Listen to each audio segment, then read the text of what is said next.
पग पर है संग तुम्हारे अन्नदाता, लहू किसानों का बन के पसीना सींचता है धरती का सीना। मेहनत का तेरी हक दिलवाने, नई तकनीक नई खोज बताने।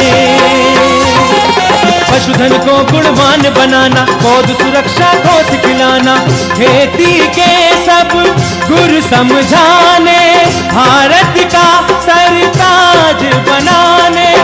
आठों पहर है संग तुम्हारे अन्नदाता, अन्नदाता। नमस्कार, मैं हूं शुभम मिश्रा और आप सभी दर्शकों का अन्नदाता कार्यक्रम में बहुत बहुत स्वागत करती हूं। देश के हर व्यक्ति के जीवन में किसानों का अहम योगदान है, क्योंकि किसान ही हमारे लिए अन्न को उपजाते हैं और देश के हर व्यक्ति को खाना प्रदान करते हैं, और इसीलिए उन्हें अन्नदाता भी कहा जाता है। और ऐसे ही किसानों को खेती बाड़ी की नई तकनीकी जानकारी देने की कोशिश हम करते हैं। तो चलिए कार्यक्रम की शुरुआत करने से पहले देखते हैं क्या है आज के अन्नदाता में खास। कैसे बढ़ाएं किसान अपनी आमदनी।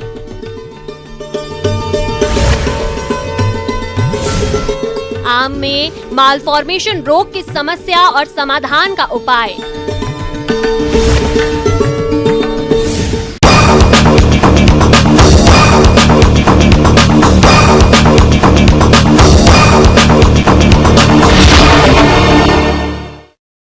किसान विभिन्न फसलों की खेती करते हैं, लेकिन अच्छी आय कुछ किसान ही ले पाते हैं।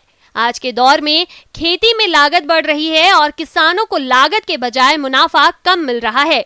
तो ऐसे में किसान क्या करे, किस प्रकार से किसान अपनी आमदनी बढ़ाएं, इस बारे में जानकारी दे रहे हैं श्री कर्ण नरेंद्र कृषि विश्वविद्यालय जोबनेर के कुलपति डॉक्टर बलराज सिंह।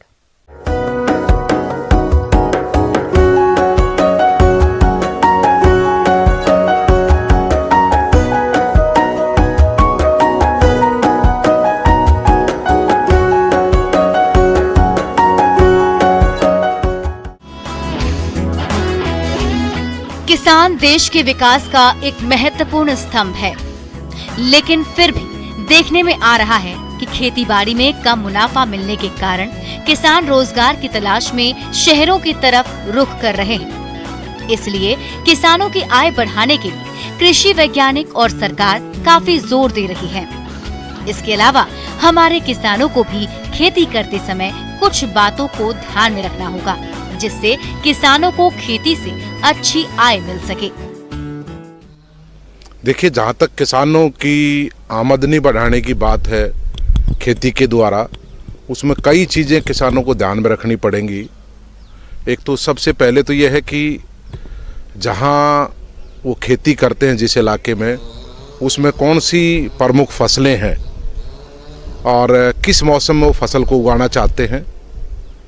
उसमें सबसे पहले तो बात करेंगे निर्भर कि उस फसल की कौन सी किस्में अच्छी हैं, जो ज़्यादा अच्छी उपज देने वाली हैं, गुणवत्ता युक्त उपज देने वाली हैं। फिर बात आती है कि वो बीज जो खरीदें वो प्रमाणित स्रोत से लें।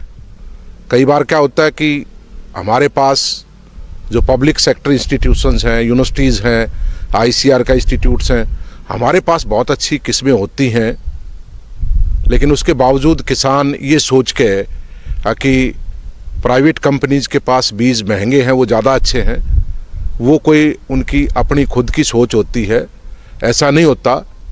मैं अनेक उदाहरण इसके दे सकता हूँ। जैसे कि बाजरे के अंदर अगर हम बात करें, क्योंकि ये वर्ष जो है अंतर्राष्ट्रीय मोटे अनाजों का वर्ष है, जिसको विश्व भर में हम मना रहे हैं, तो ऐसी स्थिति में हमारे पास बहुत अच्छी उत्कृष्ट संकर किस्में बाजरे के अंदर हैं, चाहे वो हमारी RHB 233 हो, 234 हो, बायोफोर्टिफाइड हैं, उपज भी ज़्यादा है और बिल्कुल बायोफोर्टिफाइड किस्में हैं।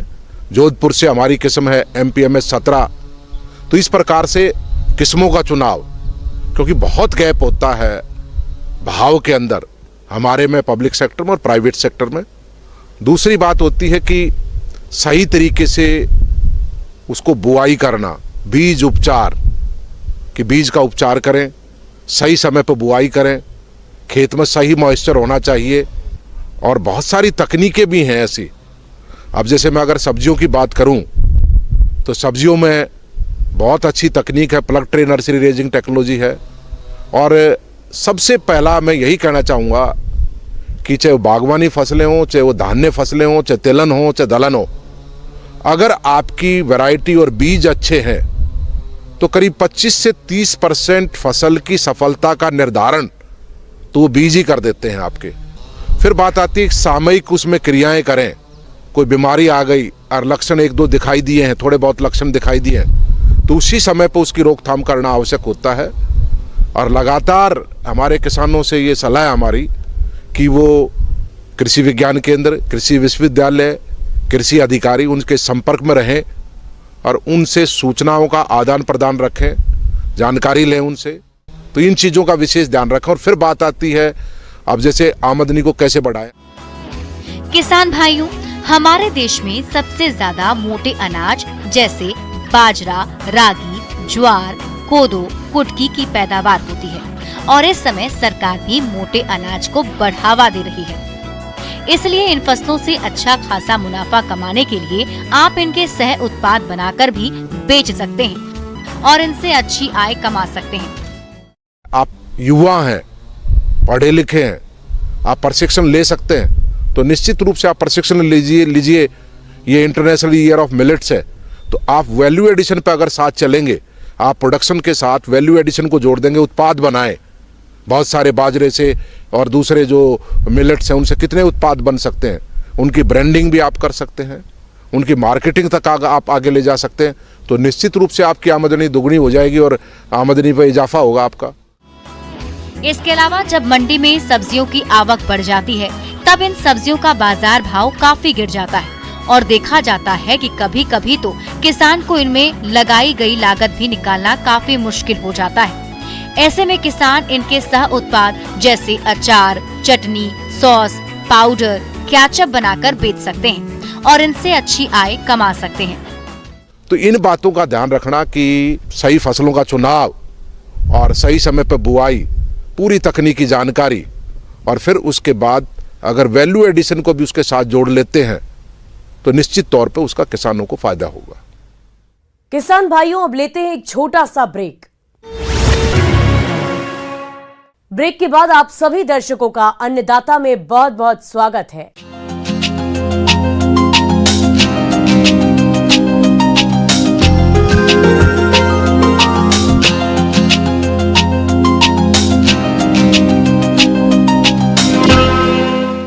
आम की बागवानी अपने राज्य के दक्षिणी पूर्वी भाग में मुख्य रूप से की जाती है और किसान आम के बागों से अच्छी आय भी कमाते हैं। लेकिन आम के बागों में मालफॉर्मेशन यानी कि गुच्छा रोग की समस्या मुख्य रूप से देखने को मिलती है, जिससे आम के बागों में भारी नुकसान होता है। तो किसान इस रोग की पहचान कैसे करें और इसकी रोकथाम के लिए किन किन उपायों को अपनाएं, इस बारे में बता रहे हैं पौध रोग वैज्ञानिक डॉक्टर मनोज कुमार वर्णवाल।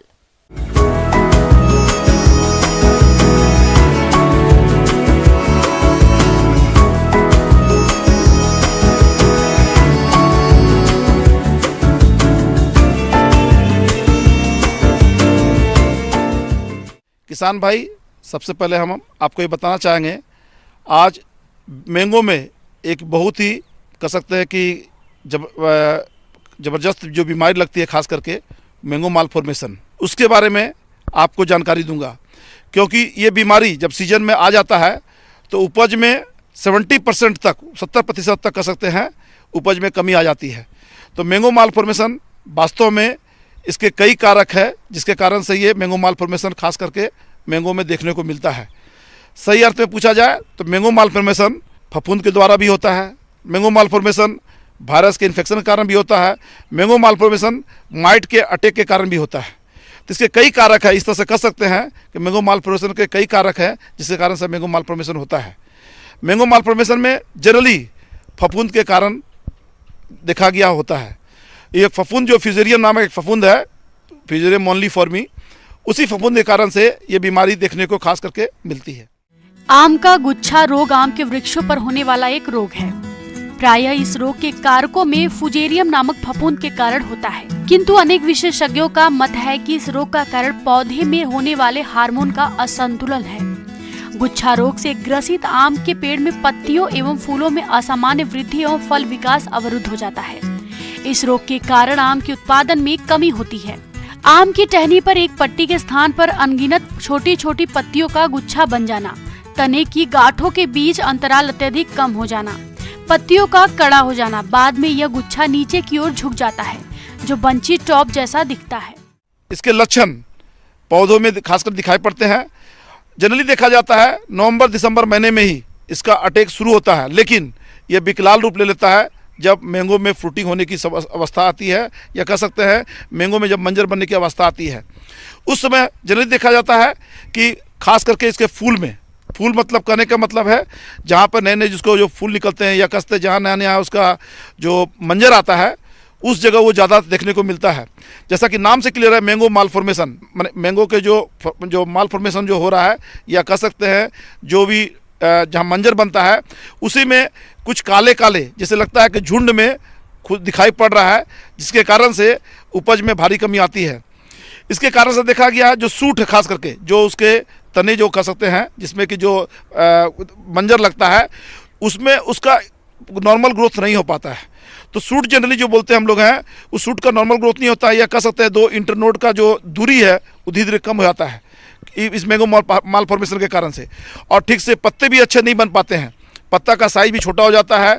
फूल उसमें जो फूल काला काला फंगस के रूप ले लेता है, या कसते काला काला पदार्थ के रूप में उसका रूप ले लेता है, जिसके कारण से मंजर बनते नहीं हैं। तो इस तरह से मैंगो माल फॉर्मेशन जो खासकर देखा गया है फ्लोरल पार्ट पे होता है, जनरली देखने को मिलता है, या फूल वाला भाग जो होता है खास करके। तो उसके कारण से ठीक से आम बन नहीं पाता है, और कह सकते हैं कि इस तरह से उपज में भारी कमी आ जाती है।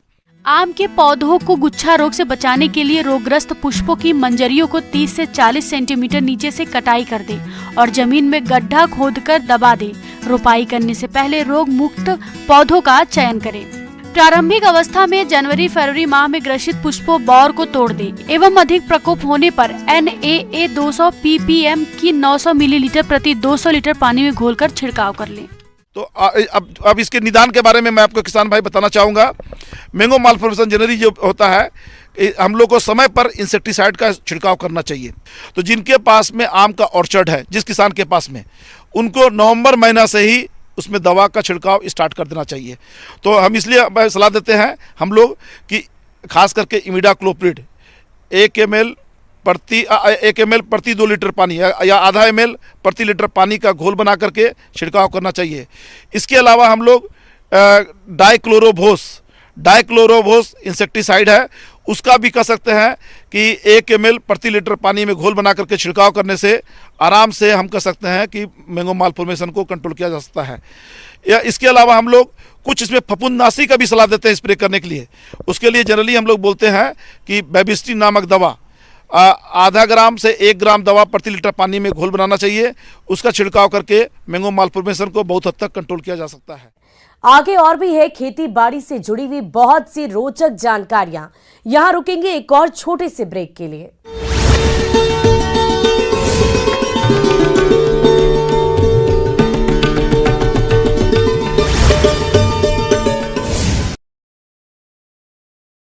रखने वाले और गैंगस्टर को फॉलो करने वाले अपराधियों के खिलाफ एक्शन लिया है। पुलिस ने आजम गैंग के सक्रिय सदस्य को गिरफ्तार किया है। बारां जिले के कस्बा थाना पुलिस ने अवैध हथकढ़ शराब बनाने के मामले में एक महिला को गिरफ्तार किया। महिला के पास से पुलिस ने 50 लीटर अवैध कच्ची शराब, 500 किलो महुआ जब्त किया। जयपुर के बस्ती में सड़कों पर बेलगाम दौड़ने वाले ओवरलोड वाहनों के खिलाफ पुलिस ने सख्त कार्रवाई की। पुलिस ने कार्रवाई करते हुए रोड़ी से भरे 5 डंपर जब्त किए।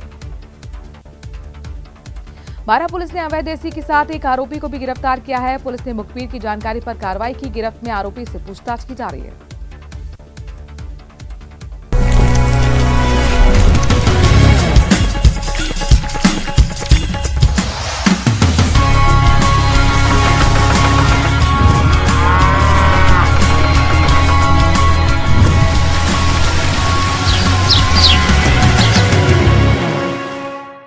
ब्रेक के बाद एक बार फिर से आप सभी दर्शकों का अन्नदाता कार्यक्रम में स्वागत है।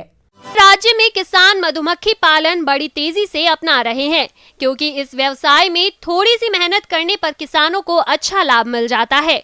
लेकिन कभी कभी मधु बॉक्सों में कई शत्रु कीट अपना घर बना लेते हैं और मधुमक्खियों को काफी नुकसान पहुंचाते हैं। ऐसे में समय रहते इन शत्रु कीटों की रोकथाम करना बेहद जरूरी होता है।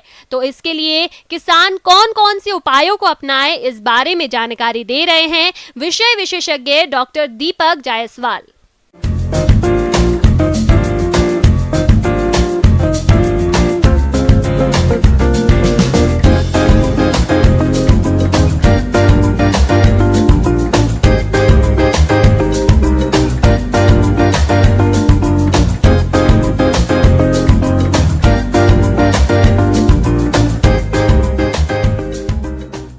आज हम लोग बात करेंगे मधुमक्खी पालन में लगने वाले बहुत सारे रोग और कीड़ों के बारे में। शहद उत्पादन में आई कमी केवल पर्याप्त परागण की कमी की वजह से ही पूरी कॉलोनी तक नष्ट हो जाती है। इसी प्रकार चींटियां मधुमक्खियों को पकड़कर मार देती हैं, साथ ही छत्ते में लार्वा और शहद को खा जाती हैं। अब आप बात करते हैं हम लोग कीड़ों के बारे में। तो इसमें मुख्य रूप से अकैरिना रोग लगता है, जो कि अष्टपदी माइट्स की वजह से लगता है। और इसमें जो सबसे बड़ा समस्या रहता है वो वरोआ माइट का रहता है। तो वरोआ माइट भी अष्टपदी होता है, उसमें 8 पैर होते हैं और यह मतलब चूस लेता है जिसने वयस्क हैं और शिशु हैं। मुख्यतः इसमें देखा जाता है कि नर पशुओं को, ये नर मधुमक्खियों को ज़्यादा पसंद करते हैं। और जैसे हमारे जीव जंतुओं में और हमारे मनुष्यों में जिस तरह से मच्छर हमारा खून चूसते हैं, उसी तरह उसमें वो एक चीज़ और देखा गया है कि जो 10 दिन से कम आयु के जो शिशु रहते हैं उनका रस चूसने में इनको ज़्यादा पसंद करते हैं, उसको ज़्यादा प्रेफर करते हैं। मधुमक्खियों में लगने वाले कीटों में सबसे घातक माइट कीट होती है। माइट कीट एक परजीवी कीट है जो अन्य फसलों के साथ मधुमक्खी पालन में भी पाया जाता है। जिस भी मधुमक्खी में ये कीट लगता है उसके अंडे, ब्रूड और उसके पंख कट जाते हैं। इस तरह से मक्खी विकलांग हो जाती है। इसके साथ ही मक्खी का विकास रुक जाता है। कुछ माइट मक्खियों को अपनी चपेट में इस कदर ले लेते हैं कि मधुमक्खियों पर प्रहार करते हुए छत्ते में घुसकर लार्वा को भी नुकसान पहुंचाते हैं।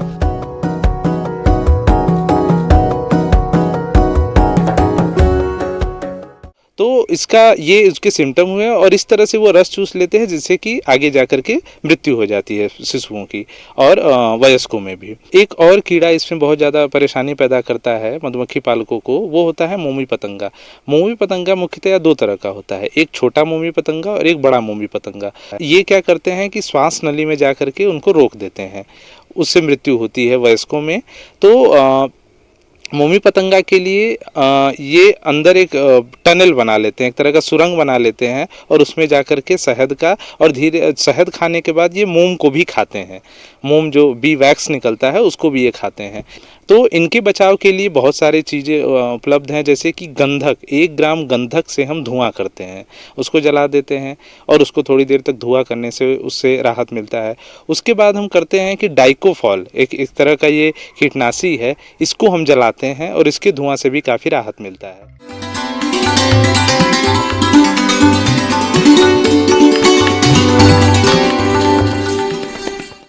अब समय हो गया है प्रदेश के किसानों द्वारा अन्नदाता निःशुल्क फोन के माध्यम से पूछे गए समस्याओं के समाधान का।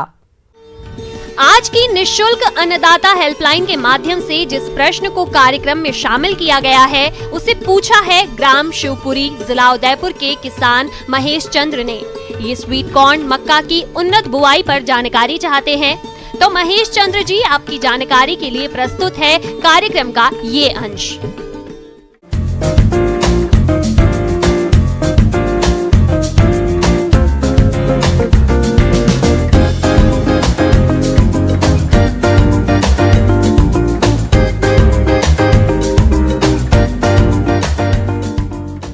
मैं आपसे आज मीठा मक्का, स्वीट कॉर्न के बारे में बताने जा रहा हूँ। यह भी एक प्रकार का मक्का ही है जिसको आजकल काफ़ी शहरों में काफ़ी इसको लाइक किया जाता है और इससे काफ़ी मुनाफा आप कमा सकते हैं। जिस तरह से आप मक्का की खेती करते हैं उसी तरह से स्वीट कॉर्न की भी खेती किया जा सकता है। स्वीट कॉर्न, जिसके नाम से ही आप पहचान सकते हैं कि ये भुट्टा सामान्य मक्का की तुलना में अधिक मीठा और स्वादिष्ट होता है, जिसे लोगों द्वारा ज्यादा पसंद किया जाता है। इससे अनेक प्रकार के व्यंजन भी तैयार किए जाते हैं। इसके अंतर्राष्ट्रीय बाजार में अधिक मांग होने के चलते इसे पैकिंग करके निर्यात भी किया जाता है। इस मक्का को दूधिया अवस्था में तोड़कर उपयोग में लाया जाता है। स्वीट कॉर्न मक्का में लगभग सभी पोषक तत्व उपलब्ध रहने के चलते ये स्वास्थ्य के लिए फायदेमंद माना जाता है। पहला बिंदु है भूमि का चयन। मक्का आप जानते हैं कि हेवी फीडर क्रॉप है, इसको न्यूट्रिएंट ज़्यादा चाहिए, तो वैसे खेत का चुनाव करें जिसमें कि आपका nutrient structure, organic carbon, nitrogen, phosphorus, potash ज़्यादा हो। ध्यान रहे हमने कहा है कि इसको न्यूट्रिएंट ज़्यादा चाहिए, तो अंतिम जुताई के समय करीब 10 टन पर हेक्टेयर के हिसाब से FYM छिड़क कर और खेत में मिला देना चाहिए।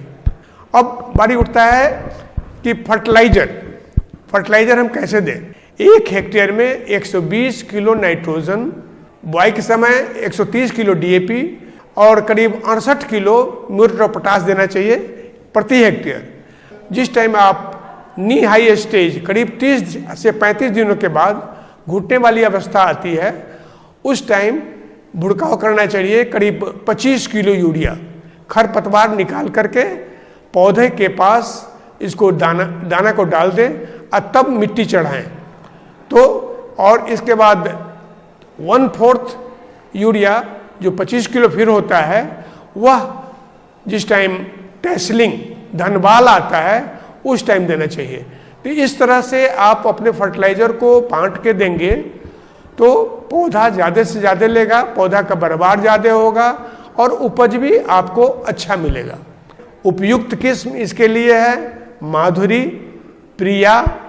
स्वीट कॉर्न के लिए सीड रेट कहा गया है 4 किलो प्रति एकड़ या 10 किलो प्रति हेक्टेयर के हिसाब से। इसका पंक्ति टू पंक्ति करीब 75 सेंटीमीटर या कह सकते हैं 2.5 फुट, और सीड टू सीड या पौधा से पौधा करीब 1 फीट की दूरी पर रखना चाहिए। इस तरह से यदि आप करेंगे तो करीब 1 एकड़ में 20-22 हजार पौधे मिलेंगे और 1 हेक्टेयर में करीब 53,000 पौधे मिलेंगे। स्वीट कॉर्न फसल को खरपतवारों से बचाने के लिए एट्राजीन की 1.5 किलोग्राम की मात्रा का प्रति हेक्टेयर की दर से बुआई के 2 दिन के अंदर स्प्रे करें, जिससे खरपतवारों का जमाव नहीं होगा और फसल की बढ़वार अच्छी होगी।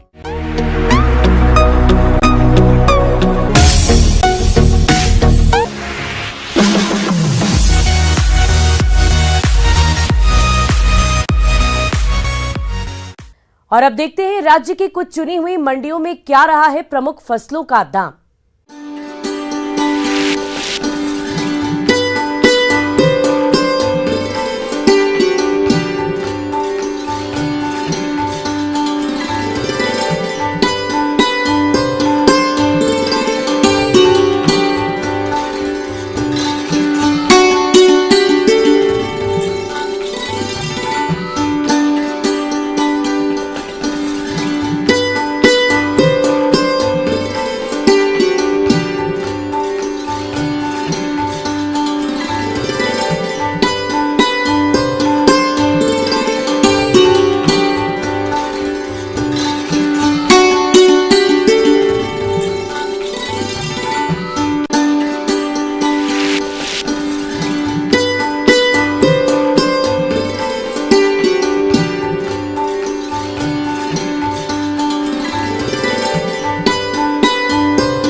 किसान भाइयों, कृषि संबंधित समस्या और सुझाव के लिए आप हमें इस पते पर संपर्क कर सकते हैं।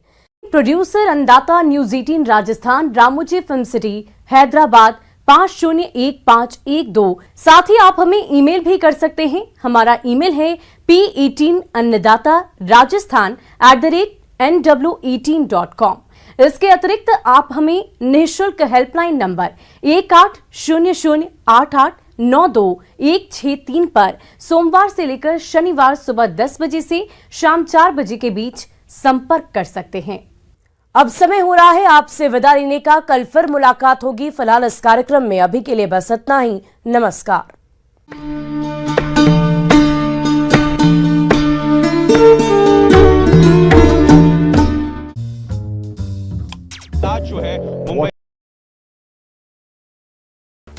बदला मौसम का मिजाज, प्रदेश के कई जिलों में बारिश और ओलों का कहर।